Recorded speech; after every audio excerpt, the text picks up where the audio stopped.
Yo, what's it like hanging out with Russell Crowe? Well, I did the movie called American Gangster, and I play a cop in the movie. That's one of his partners who's here to bring down Frank Lucas. And, we did the movie. We got along, had a lot of respect for each other. After the movie set, like on the weekends, we all in New York at the time. I remember Russell leaving. We left the set, and 4 hours later was a Wu-tang concert we had to go to. He came to the Wu-tang concert with me. He seen what I do, seen the energy I bring to the world, you know what I mean? We exchanged music together, kicked it, was vibing. And at the end of the movie, after 30 days of shooting, we became friends. And, he gave me a gift, which was a 1961 Gretsch guitar. You know what I mean? Which, I guess got a very serious value to it. But I was very grateful for it, but I wanted to do something with it to show my gratitude. And I remember when I first was thinking about doing a song, The Heart Gently Weeps, and having Danny play, I emailed Russell like, yo, thanks for the gift. I'm going to do something special with it.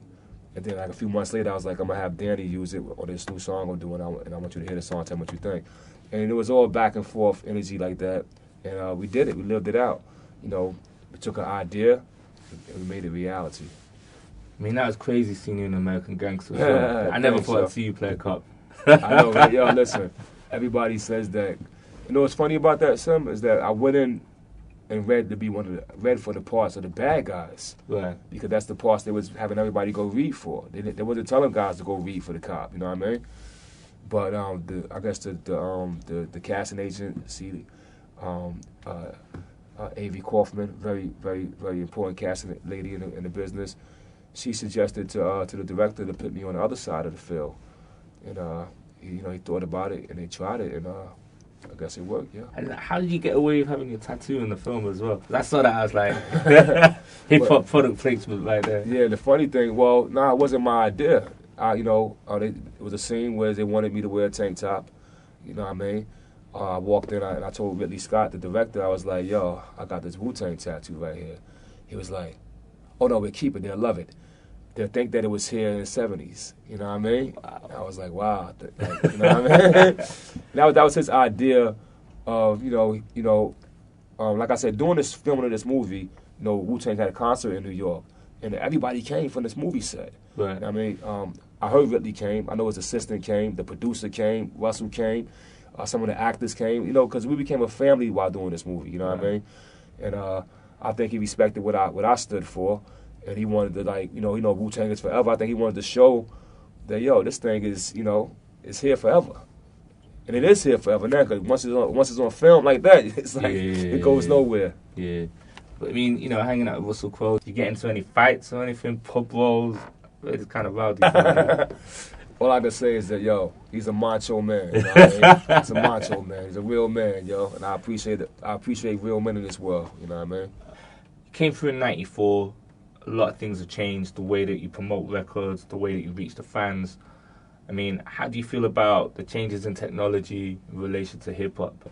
Well, I think, it's constantly changing. It's changed from then, it's going to continue to change. But I'm good with the change as far as technology, because now it's more easier. Before, you make a song, you had to have these big 2-inch reels that weigh about 10 pounds, and you had to carry it back and forth to the studio, and only 3 songs could fit on the reel. Right. Now you can get a hard drive that could fit in the palm of your hand, and you can fit 20 albums on it. You know what I mean? So that's a great thing that technology has done. It has really simplified the process and also cut down the cost of making music to a degree. So I appreciate that. I don't like the fact that technology has made some of the producers become less musicians with their drag and drop style of production. I mean, I respect it because it's still creativity, but it's not giving them a chance to get. How do you mean drag and drop style? Like, get your Fruity Loops. You just take your Logic. You just drag something in, and you may not never touch a keyboard. You may never touch a guitar. You may never touch nothing physically. It's all inside this digital world of your computer. It's fun doing that because I do it sometime on a plane. You know what I mean? All that, so it's convenient for that. But I think producers need to touch something.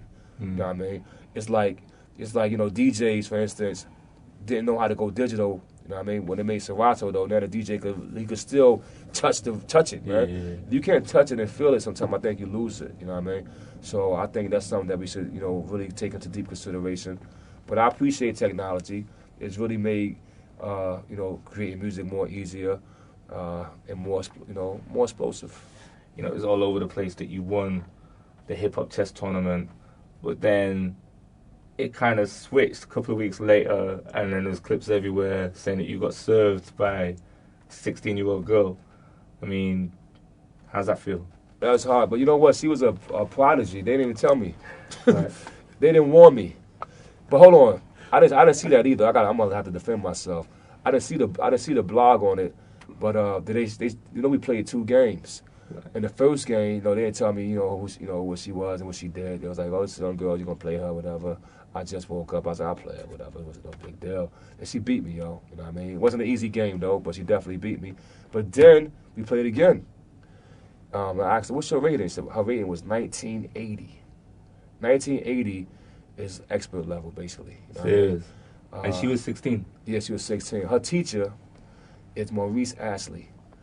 Maurice Ashley came to the studio while we was making a diagram. Who's Maurice Ashley? Maurice Ashley is one of the very few black grandmasters of chess. Wow. I mean, his rating must be 2,500 or better. Wow. He came to the studio and whipped on me and Jizza in less than 1 minute.